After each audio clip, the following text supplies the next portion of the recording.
అరే ఇదేంటి పదే పదే నేను ఈ తప్పు చేస్తున్నాను, నేను కరెక్ట్ కాదు, మీరిద్దరు విడిపోండి, మేమిద్దరం పెళ్లి చేసుకుంటాం అనేటటువంటి మాట ఒకసారి 2 సార్లు 3 సార్లు వచ్చిందంటే కాదు, 52 గురువారాలు అయింది, ఈ సంవత్సరం అయింది వాళ్ళ పెళ్ళి.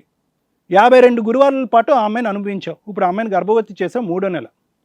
ఇప్పుడు వీడేంటంటే కనుక ఇంకో జగన్ నాటకం ఆడాడు. ఇప్పుడు ఏంటా నాటకం అంటే కనుక ఇక్కడితో ఇంకా ఎక్కువ కాలం మనం ఇది నడిపించలేము, కడుపులో ఉన్న బిడ్డకు కూడా నేను తండ్రిని కాదు అనేటటువంటి ఫీలింగ్ వచ్చేటప్పటికి ఇప్పుడు ఏం చేశాడంటే నీ చేత మెసేజ్ పంపించి ఒక కొత్త నాటకం ఆడి, ఇదిగో నీ దగ్గరకు వాడి పాత మెసేజ్లే వస్తున్నాయి, అంటే నీకు వాడికి ఇంతకు ముందు నుంచే కనెక్షన్ ఉంది కాబట్టి నేను నీకు సరిపోను కాబట్టి మీ ఇద్దరు కలిసి ప్రయాణం చేయండి అని చెప్పి ఇప్పుడు ఇంకొక జగన్ నాటకం ఆడుతున్నాడు. ఎందుకు ఇన్ని నాటకాలు అనేది నాకు అర్థం కావట్లేదు.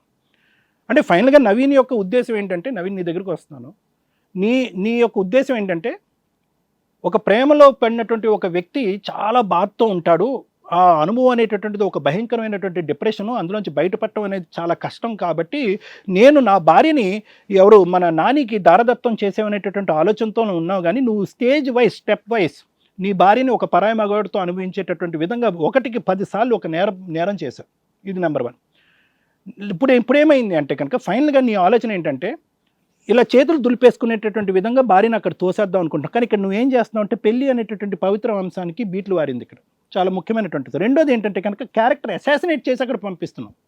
అంటే ఏం చేస్తున్నావు అంటే ఏంటి నీకు ఇంత చండాలమైన మెసేజ్లు వచ్చినాయి, వాడెవడో మనసులో నువ్వు ఉన్నావు అనమాట, కాబట్టి మీరిద్దరు కలిసిపోండి అనేటటువంటి మాట ఎలా ఉంది అంటే కనుక ఆ అమ్మాయికే క్యారెక్టర్ లేదు, మీ ఇద్దరి యొక్క ఈ రిలేషన్షిప్ అనేటటువంటిది పెళ్లి తర్వాత కంటిన్యూ అవుతుంది కాబట్టి మీరిద్దరు కలిసిపోండి అంటున్నావు. అంటే ఏంటంటే ఒకడికి ప్రేమ త్యాగం చేశావు, ఇంకో వైపు నుంచి ఏంటంటే నువ్వు పవిత్రంగా పెళ్లి చేసుకున్నటువంటి ఒక భార్య యొక్క క్యారెక్టర్ కరెక్ట్ కాదన్నట్టుగా ఆవిడ వైపు వేలెత్తి చూపెట్టి మెడ పట్టుకుని బయటకు గెంటేయడానికి ట్రై చేస్తున్నావు.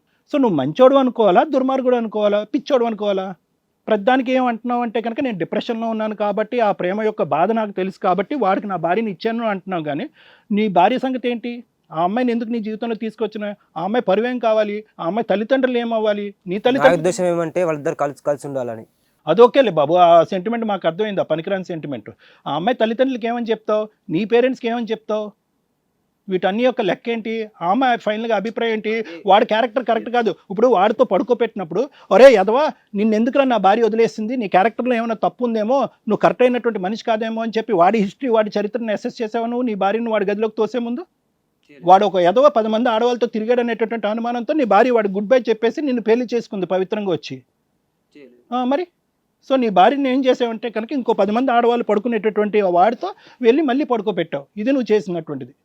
వాళ్ళది స్వచ్ఛమైనటువంటి ప్రేమ అయితే కనుక నీ పెళ్లి జరగకుండా వాళ్ళ పెళ్ళే జరుగుండేది. ఆ లెక్క నీకు అర్థం కావట్లే. కానీ ఆ భార్య నాకు చెప్పలే కదా పాస్ట్లో ఇలా లవ్ ఉంది అని. అవును తను వచ్చి చెప్పాడు కదా. తను వచ్చి చెప్పాడు, తను వచ్చి చెప్పిన తర్వాత విను అతను వచ్చి చెప్తాం మంచిదే, తన గురించి బ్యాడ్ కాదు, నీ లాజిక్ నా దగ్గరకు వాడకు, కానీ ఒక 2 నిమిషాలు నోరు మూసుకుని నేను చెప్పింది విను. వాడి క్యారెక్టర్ ఏంటన్నది అడిగావు ఎప్పుడన్నా? ఎందుకురా నిన్ను నా భార్య ఎందుకురా వదిలేసింది, 2 సంవత్సరాలు ప్రయాణం చేసిన తర్వాత నిన్ను నా భార్య ఎందుకు వదిలేస్తుందిరా అని ఒక్క మాట అడుగుంటే లెక్క తేలుండే. ఇంకేదైనా కారణం ఉందని, నీలాంటి కారణం ఉందని అనుకున్నా. ప్రపంచంలో అందరికి నీలాంటి కారణాలు ఉండవు, అక్కడ ఒక చండాలపు కారణం ఉంది. ఆడి ఎథికలీ కరెక్ట్ పర్సన్ కాదు కాబట్టి వాడిని వదిలేసి నిన్ను చేసుకుంది నీ భార్య. ఏంటి లెక్కలు చెప్పేది నువ్వు? చెప్పాను చూడు, అదేనా నా తప్పు? అలా అని కాదు అమ్మ దీపిక, ఇక్కడ ఒకటే నువ్వు ఆలోచించుకోవాల్సింది, వీళ్ళిద్దరు ఏదో ఒకరికొకరు అమర ప్రేమికులుగా ఒకరికొకరు దానం చేసుకుంటున్నారు, కానీ ఎవరు రైట్ కాదని నాకు అనిపిస్తుంది. నిజంగా నేను చెప్పేది ఏంటంటే ఒకడేంటంటే భార్యను అమ్ముకునేవాడు, ఇంకోటి ఏంటంటే కనుక వాడు ప్రేమించినటువంటి ఆడది వేరే వాడు భార్య అయినా కూడా వాడు అనుభవిస్తే చాలు, వాడు పెళ్లి చేసుకోడు, ఇలా అనుభవిస్తూనే ఉంటాడు. ఇందాక మేడం అడిగారు కదా ఎంతకాలం అనేటటువంటిది. పెళ్లి చేసుకోవాలంటే ఇద్దరు చేసుకోవాలయ్యా, ఒకరు చేసుకుంటే అవ్వదు. ఆ అమ్మాయి ఎస్ అంటే నువ్వు పెళ్లి చేసుకోగలవు, ఆ అమ్మాయి ఆల్రెడీ వేరే వాడికి భార్య. ఒకటే లెక్క దీపిక, ఒకటే లెక్క అమ్మ, వాడు వీడ నన్ను అడిగితే కనుక వాళ్ళిద్దరూ వద్దు నీకు. ఎందుకంటే ఇద్దరు అన్ఎథికల్ పీపులే, ఇద్దరు కరెక్ట్ పీపుల్ కాదు. ఎందుకంటే ఈ డిప్రెషన్ గాడితో ఉంటే కనుక రేపొద్దున వేరే వాడిని తీసుకొస్తాడు. రోజు మౌనవ్రతం చేస్తాడు, ఆ రోజు వేరే వాడిని వచ్చి బుధవారం గురువారం శుక్రవారం అన్ని రోజులు ఎవరో ఉంటాడు, నీ పక్కన లైట్లు ఆపుతాడు, నిద్ర మొత్తిస్తాడు. అలాంటి జీవితం కావాలా నీకు? నాకు వద్దండి. Okay sir. మేడం మీరేమంటారు? మేడం ఎప్పుడైనా కానీ 2 పార్ట్స్గా మాట్లాడుకుంటే క్రైమ్ జరగడానికి ముందు, క్రైమ్ జరగడానికి తర్వాత. మ్యాక్సిమం సార్ క్రైమ్ జరగడానికి ముందు పరిస్థితుల గురించి డిస్కస్ చేశారు. ఇక్కడ క్రైమ్ జరిగిందా లేదా అనే దాని గురించి క్రైమ్ జరిగే తర్వాత పరిస్థితి మాట్లాడితే బెటర్ అనేది నా ఉద్దేశం. క్రైమ్ జరగడానికి ముందు ఎప్పుడు కూడా లీగాలిటీ ఎంటర్ అవ్వదు. లీగాలిటీ ఎప్పుడు ఎంటర్ అవుతుంది అంటే ఒక క్రైమో మిస్టేకో ఒక ఇన్సిడెంట్లు జరిగినప్పుడు ఎంటర్ అవుతుంది. ఇలాంటి టీవీ షోల వల్ల ఇలాంటివి జరగకుండా ఉంటే ఎంత బెటరు అనేది 1కి 10 సార్లు జనాలు ఆలోచించుకోవడానికి ఒక ఛాన్స్, ఒక స్టేజ్ దొరికినట్లే లెక్క.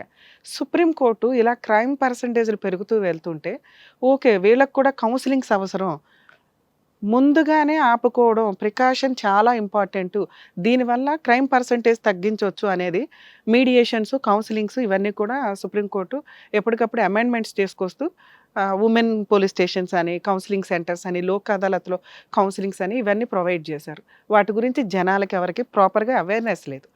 లక్కీగా ఏంటంటే ఈ టీవీ షోలు స్టార్ట్ అయిన దగ్గర నుంచి ఓకే, ఇలా కూడా ఒక హస్బెండ్ చేస్తాడా, ఇలా కూడా ఒక భర్త చేస్తాడు, ఒక లవర్ చేస్తాడా అని కొన్ని కేసెస్ చూస్తున్నప్పుడు ఇవి మన ఇంట్లో జరుగుతాయా జరగవా అని కాదు, సొసైటీలో ఎంత అసహ్యకరమైన పరిస్థితుల్లో ఉన్నాము అనటానికి కొన్ని కేసెస్ ఇట్లా ఓపెన్గా వింటే, ఎందుకంటే ఎవరన్నా టీవీ పెట్టుకుంటున్నారు, ఎవరన్నా యూట్యూబ్ చూస్తున్నారు. సో దీనివల్ల వాళ్ళకి కొంత అవగాహన, క్లారిటీ వస్తుంది. ఈ కేసు క్రైమా కాదా అంటే లిటరల్లీ ఐపీసీ సెక్షన్లో 376కి ఎంత పవర్స్ ఉంటాయో అంత సీరియస్ సెక్షన్ ఇది, అంత సీరియస్ క్రైమ్ ఇది. చాలా కూల్గా, చాలా పద్ధతిగా, చాలా ఉత్తమమైన భర్త, ఉత్తమమైన లవరు, అవార్డులు తీసుకోవడానికి కూర్చున్న ఇతర వ్యక్తుల్లాగా వీళ్ళు ఫీలింగ్స్ గురించి మాట్లాడుకుంటున్నారు తప్ప ఒక క్రైము చేశాము, ఆ క్రైమ్ ఎంత సివియరు, సీరియస్గా ఉందనే బేసిక్ నాలెడ్జ్ కూడా వీళ్ళకి లేదు. ఇది ఫ్యామిలీ తగాదా కాదు, భార్యాభర్తలు తగాదా కాదు, లవర్ చీట్ చేసి వదిలేసిన తగాదా కాదు, ఇవన్నీ చాలా చిన్న తగాదా, చిన్న క్రైముల కింద లెక్క. దీనికంటే పెద్ద క్రైము ఐపీసీ సెక్షన్ 376. ఏంటండి అది అంటే రేప్. ఇద్దరు వ్యక్తులు కలిసి ఆ అమ్మాయిని రేప్ చేసినట్లు లెక్క. ఇది ఇద్దరూ చేయలేదు కదండి, ఒక్కళ్ళే అంటే ఒక వ్యక్తి రేప్ చేస్తే ఇంకో వ్యక్తి ఆ పరిస్థితులకి ప్రొవైడ్ చేయడం కూడా క్రైమ్కి పార్ట్నర్ కింద లెక్క. ఇక్కడ ఇతను పెద్ద క్రిమినల్ అయితే A1 అయితే ఆయన A2 కింద ఒకే పనిష్మెంట్ పడే ఇద్దరు అక్యూజ్డ్స్ ఇక్కడ మన ముందు ఓపెన్గా కూర్చొని మాట్లాడుతున్నారు పద్ధతిగా. సార్ మాట్లాడుతుంటే ఎక్స్ప్లెనేషన్ ఇస్తున్నాడు, నేను ఫీల్ అయ్యాను సార్, నేను ఫీల్ అయ్యాను కాబట్టి వీడెవడు ఇవ్వడానికి, వాడెవడు తీసుకోవడానికి, ఆ పిల్ల మత్తు మందు పెట్టి ఒక అమ్మాయికి బేసిక్ నాలెడ్జ్ లేకుండా, కాన్షియస్ లేకుండా ఒక ఇష్టం లేని వ్యక్తిని తీసుకొచ్చి పడుకోబెట్టి రెగ్యులర్గా 3 to 4 times అని ఏదో చెప్తున్నాడు. సో అది ఎన్నిసార్లు జరిగిందో ఆ అమ్మాయికి తెలియదు. ఎందుకంటే ఆ అమ్మాయి అడుగుతున్నప్పుడల్లా ఏమండి, పొద్దుడు చూస్తే పెద్ద శ్రీరామచంద్రుడు, దుకాణం జరుగుతున్నప్పుడల్లా తీసుకొచ్చి డోర్ ఓపెన్ చేసి అమ్మాయికి ఏదో ఆ రోజు ఏదో ఫుడ్లో ఏదో పెడుతున్నాడు, తీసుకొచ్చి ఆయన పడుకోబెడుతున్నాడు. అంటే దగ్గరుండి రేప్ చేయించాడు, ఫెసిలిటీస్ ప్రొవైడ్ చేయించి. నానా ఇప్పుడు మీరు అర్జెంటుగా చేయాల్సిన పని మాలాంటి షోలకి రావడం కాదు, ఇది నీకు ఇక్కడికి రావడం వల్ల తెలిసింది, అవునా? ఇంటి దగ్గరికి వెళ్తే నీకు ఈ స్టోరీ కూడా చెప్పేవాళ్ళు కాదేమో.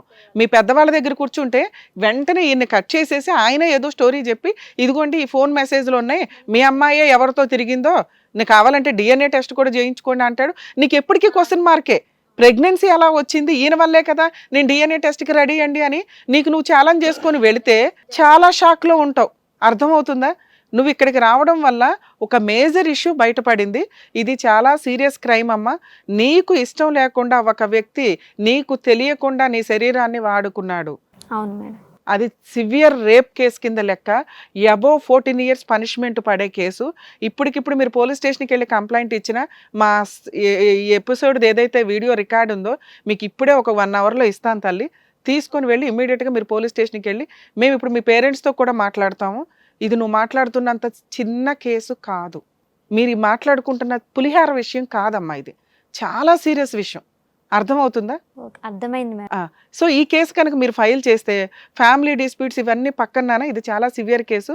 ఫ్యామిలీ డిస్ప్యూట్స్ అంటే నువ్వు ఆల్రెడీ 498 DVC MCలు వేస్తావు కదా, ఇవి వేసిన దీనికంటే ఒక 20 కేసులు మిక్సీలో వేసే కేసు 376. ఇద్దరిని ఇమీడియట్గా ఇప్పుడే అరెస్ట్ చేస్తారు. మేము కూడా చెప్తాము ఆల్రెడీ ఫోన్ చేసి పోలీసులతోటి. అర్థమవుతుందా? మీ ఇంట్లో వాళ్ళు కూడా మీకు అటాచ్ చేస్తాము, వాళ్ళతో కూడా మాట్లాడి. హిట్ టీవీ యాప్, ఇందులో short news, live news, entertainment shows, movies, digital magazines తో పాటు మీ జిల్లా వార్తలను కూడా ఫ్రీగా చూడొచ్చు. ఇంకెందుకు ఆలస్యం, వెంటనే హిట్ టీవీ యాప్ ని డౌన్లోడ్ చేసుకుని ఫ్రీగా ఎంటర్టైన్మెంట్ పొందండి. Hit TV app. Hit TV app. Please download hit TV app. Hit TV app ని ఫ్రీగా డౌన్లోడ్ చేసుకుని ఎంజాయ్ చేయండి. మీకు నచ్చిన ఎంటర్టైన్మెంట్ కోసం హిట్ టీవీ యాప్ ని ఫ్రీగా డౌన్లోడ్ చేసుకుని ఎంజాయ్ చేయండి. హిట్ టీవీ యాప్ ని డౌన్లోడ్ చేసుకుని ఆస్వాదించండి, ఆశీర్వదించండి. ఇంతమంది సెలబ్రిటీలు హిట్ టీవీ యాప్ ని డౌన్లోడ్ చేసుకోండి అని చెప్తున్నారంటే ఎంత మంచి యాప్ ఆలోచించండి. అమెరికా అమెరికా అమెరికా అమెరికాలో చదవాలనుకునే వాళ్ళకి విశ్వసనీయమైన పేరు మన శౌర్య కన్సల్టెన్సీ. UK లో 1 year masters. UK లో 1 year masters. 2 years work permit up to 5 years visa. Contact Saurya Consultancy. Contact 89851 89851.